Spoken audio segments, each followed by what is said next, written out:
bolehlah kita meminta, tapi jangan hanya minta yang sepele-sepele, yang cemen-cemen, ya, untuk hal-hal yang sementara. Mintalah Tuhan hadir, mintalah Roh Kudus hadir dalam dirimu, sehingga kita bersatu dengan Tuhan. Dengan jalan apa?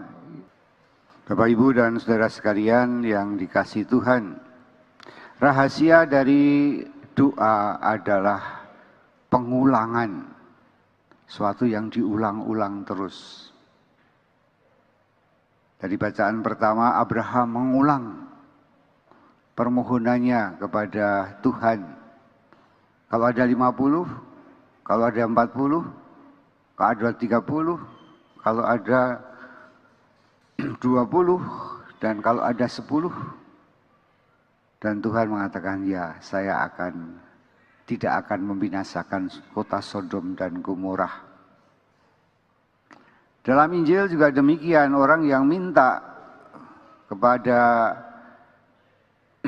orang yang punya roti itu, dia meminta dengan tidak malu-malu, terus-menerus minta.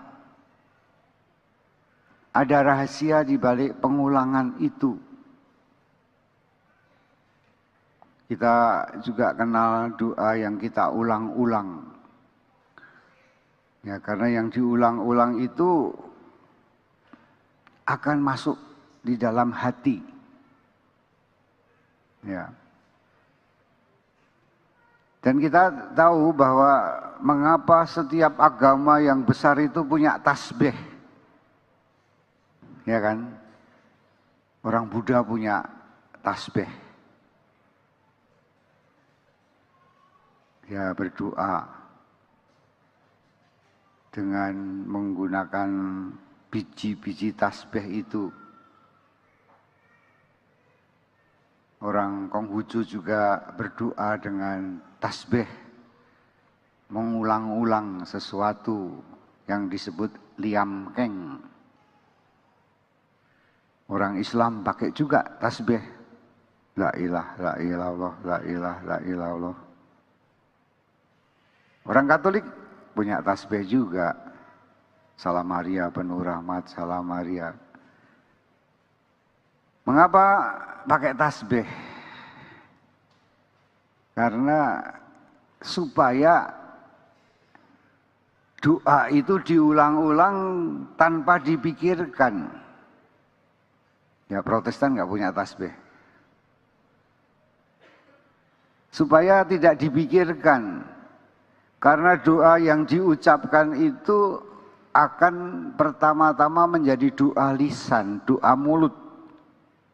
Mulut yang mengulang-ulang.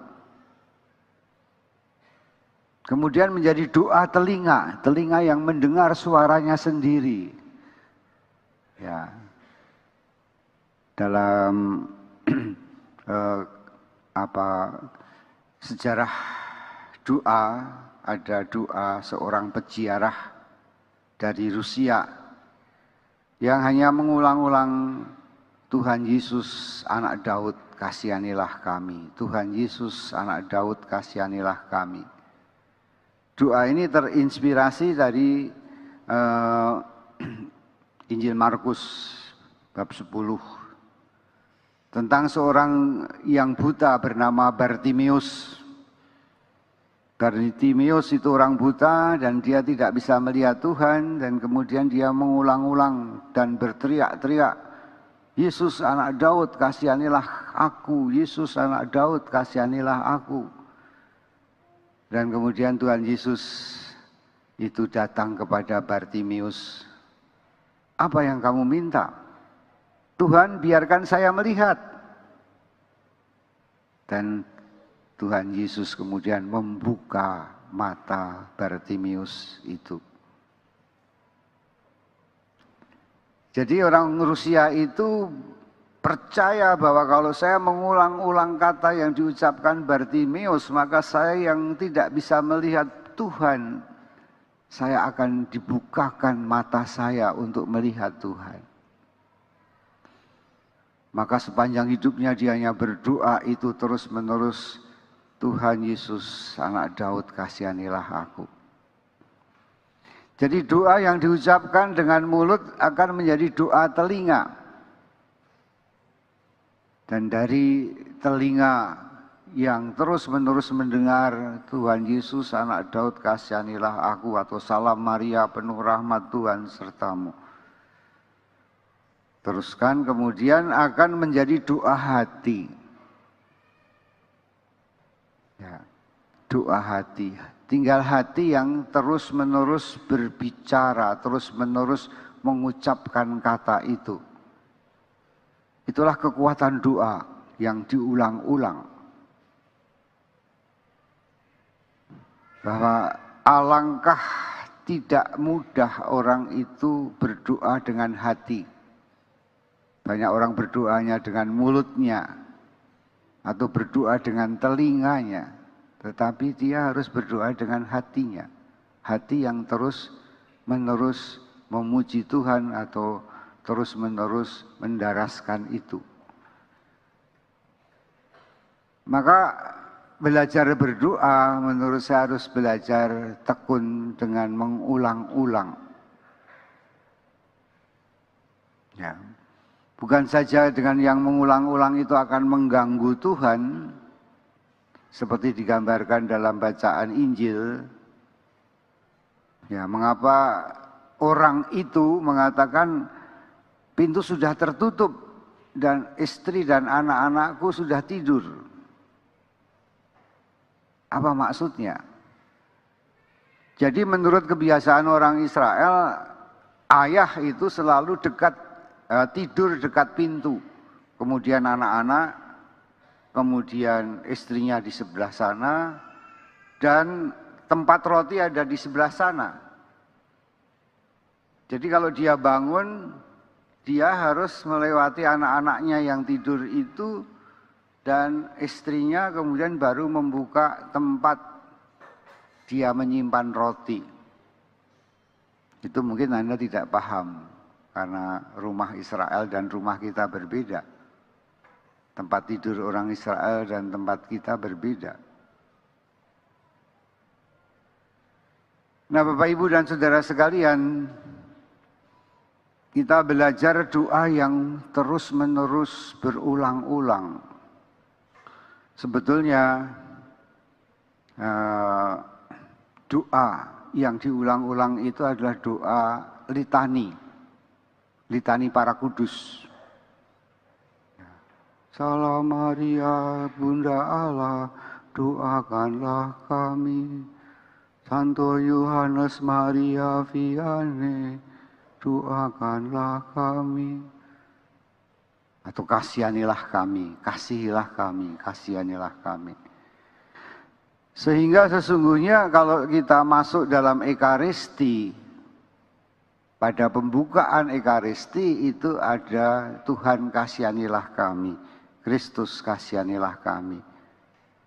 Sesungguhnya itu adalah doa yang tidak hanya 3 kali. Tuhan kasihanilah kami, Kristus kasihanilah kami, dan Tuhan kasihanilah kami. Tapi itu sesungguhnya adalah doa yang sebelumnya adalah doa litani. Panjang, Tuhan kasihanilah kami, Tuhan kasihanilah kami, Kristus kasihanilah kami, Tuhan kasihanilah kami. Maka doa yang terdalam adalah doa yang keluar dari hati. Kadang-kadang kita kagum dengan saudara kita dari gereja lain yang seolah-olah pandai berdoa. Ya Allah Bapa yang kami sembah di dalam Tuhan Yesus Kristus, dan seterusnya. Tapi kalau saya perhatikan ya, doanya gereja ini kok semua sama gitu. Semuanya rumusannya gitu, selalu ya Allah yang aku sembah dalam Tuhan Yesus Kristus. Ya, berkatilah pertemuan ini dari awal hingga akhirnya. Ya, ini doa hafalan. Mereka seperti kaset saja yang mengulang doa, rumusan doa.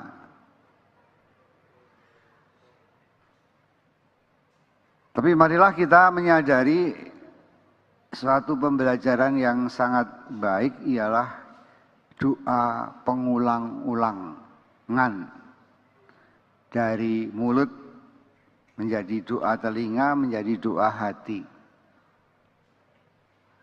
Dan disitulah akhirnya di dalam bagian akhir dari pembelajaran doa Bapa kami dari Lukas 11 ini ditutup dengan dan Tuhan akan memberikan Roh Kudus kepada siapa yang memintanya. Ya. Bahwa yang paling penting itu kita sesungguhnya bukan meminta sesuatu pada Tuhan, tapi meminta Roh Kudus. Ya. Itulah yang penting. Kadang-kadang saya berpikir banyak orang berdoa itu minta yang sepele-sepele. Apa sih yang Anda minta? Lulus ujian, oke lah. Apalagi dapat jodoh, oke lah. Punya keturunan, oke.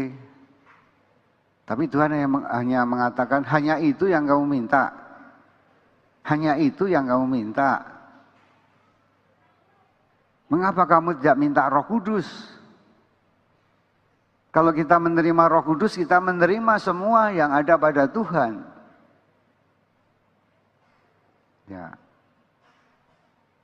Sehingga Yesus mengatakan Roh Allah, Roh Kudus Allah ada padaku, Dia yang mengurapi aku dan Dia yang mengutus aku.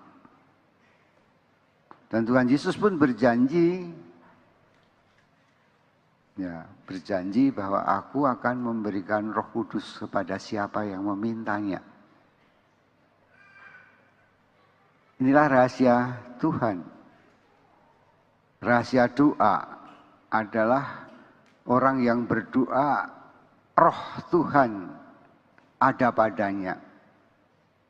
Kalau kamu berdoa terus-menerus berulang-ulang, maka dirimu akan menjadi bait Roh Allah. Ini luar biasa. Ya, saudara-saudara kita karismatik berdoa apa? Bahasa roh. Itu bukan bahasa Roh Kudus. Bahasa lidah. Glosalolia, lidah yang bergerak-gerak. Itu bukan bahasa Roh Kudus, tapi bahasa roh orang itu. Perhatikanlah. Bahasa roh. Itu pengulangan-pengulangan saja.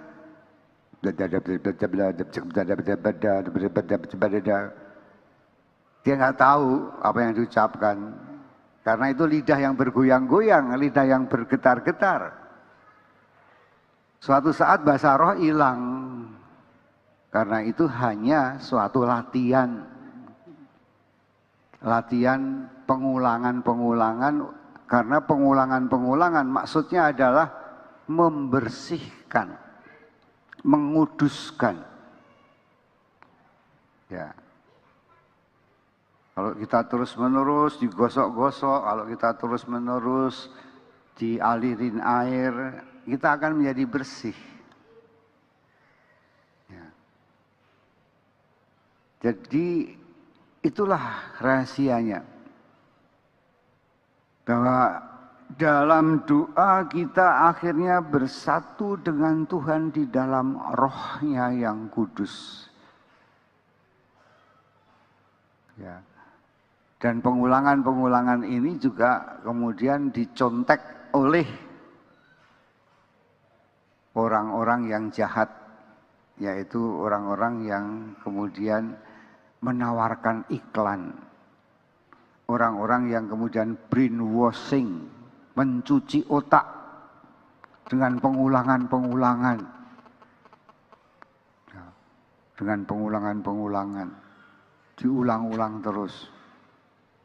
Sehingga iklan itu cenderung menggunakan brainwashing, mencuci otak kita dengan pengulangan-pengulangan seperti yang selalu saya contohkan. Kafenol, kafenol, kafenol, mama minta obat, minta kafenol. Itu contoh yang paling konkret.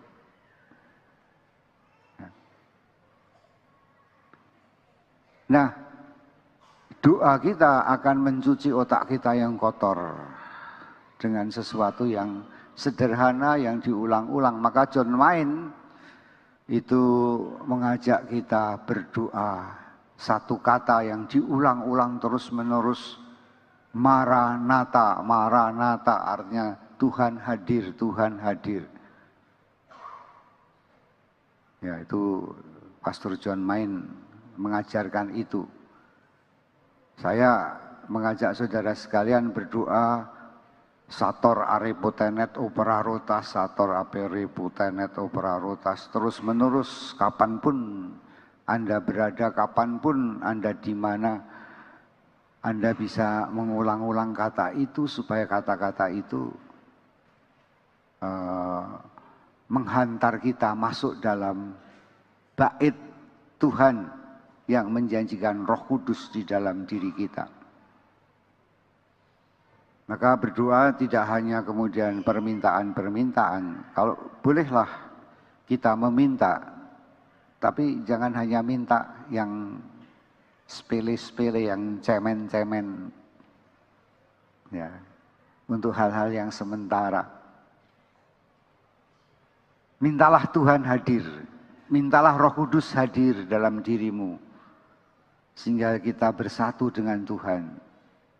Dengan jalan apa? Ya dengan jalan mengulang-ulang kata, Tuhan kasihanilah kami, Tuhan kasihanilah kami. Anda boleh mengulang-ulang doa apa saja yang Anda sukai. Maranatha, Maranatha, atau Sator arepotenet opera rotas, atau Salam Maria penuh rahmat. Ulangi saja terus-menerus tanpa henti. Sehingga pengulangan itu akan mencuci otak kita, mencuci ingatan kita. Atau Anda mau pakai berbahasa roh, boleh juga. Itu juga hanya pengulangan-pengulangan. Ya. Banyak sarana menuju Tuhan, tapi yang dibutuhkan adalah satu, ketekunan. Tekun. Ya. Untuk berdoa.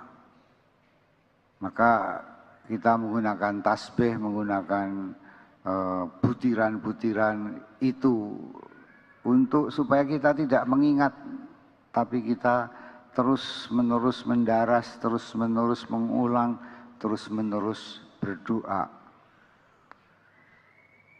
Mari kita bersama memohon kehadiran Tuhan di dalam doa-doa kita, agar kita bersatu dengan Tuhan. Karena kalau Tuhan di pihakku, siapa yang akan melawan aku? Ya. Karena roh yang ada padamu lebih kuasa daripada roh-roh dalam dunia ini. Dan Tuhan menyediakan dirinya untuk masuk di dalam hatimu, hati kita masing-masing. Karena di dalam hatimu lah Tuhan mau menjadi hati kita bait rohnya yang kudus. Tuhan mau supaya hati kita menjadi tempat dia bertahta. Dia membimbing dan dia akan menyinari hidup kita.